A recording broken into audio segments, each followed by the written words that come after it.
দর্শক আসসালামু আলাইকুম। আমরা এই মুহূর্তে রয়েছি পঞ্চগড়ের ময়দান দিঘিতে। আপনারা দেখছেন এই যে বাদাম, লরি বাদাম ঢালা হচ্ছে। লরি বাদাম এটা কত কেজি আছে ভাই? 6.5 বীজের বাদাম। এলে বিঘায় কত লাগে চাচা?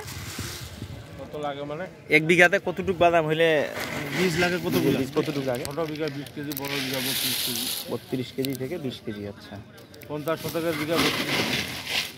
আর যেটা আর যেটা 33 শতকের বিঘা এটা হচ্ছে 20 কেজি। 20 কেজিতে হয়ে যায়। এলে 1 বিঘাতে কি পরিমাণ ফলন আইছে? 12, 14, 15 মণ। 12 থেকে 14 মণ, 15 মণও আসে। মাটি ভেদে বেশি আসে। মাটি বিশেষে যত্নের উপর। জি জি জি। এই বাদাম এত পরিষ্কার, একদম ঝকঝকা পরিষ্কার, বালি টালি কিছু নাই। এটা বালু মাটির বাদাম। বালু মাটি। ও আচ্ছা আচ্ছা। এলে তো আমাদের এলাকার না, এলে মনে হয় দুই খাওয়া লালমনিহাটের দিক নাকি? চিলমারি। চিলমারি। আচ্ছা আচ্ছা, দর্শক আমরা শুনছি চিলমারির বাদাম, বীজের বাদাম। এটা আসে এখানে, আবার লোকাল কেনা হয়, তারপরে আবার এটা নেওয়া যায়। হাইব্রিডটা বাড়ি 6টা কত করি? বাড়ি 6টা এইবার বাদামের বাজার এরকমই। আচ্ছা আচ্ছা। 700-800 মালও তো লস। এবার তো বাজার এখন, গতবারে তো 8,000 টাকা ছিল বীজের বাদাম। 13-14 হাজার টাকা। 13-14 হাজার টাকা। এবার অর্ধেক।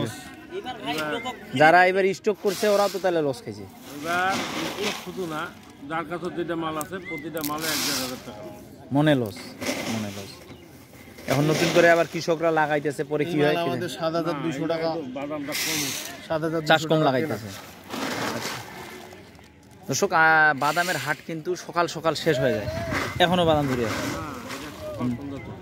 সারাদিন চলে কেনা বেচা। দর্শক, সারাদিন কেনা বেচা। আর যখন বাদাম আমদানি হয় তখন সকালেই কেনা বেচা হয়ে যায়, তখন আমদানি হয়। তো আমরা জানানোর চেষ্টা করলাম আজকের এইখানকার বাজারটি। তো মূলত 6 থেকে 6,500 হাজার টাকার মধ্যেই বাদাম কেনা বেচা চলছে এই হাটগুলোতে। আপনাদের প্রয়োজন হলে আসবেন, বাদাম নেবেন, সরাসরি আসে। ভালো থাকবেন, আসসালামু আলাইকুম।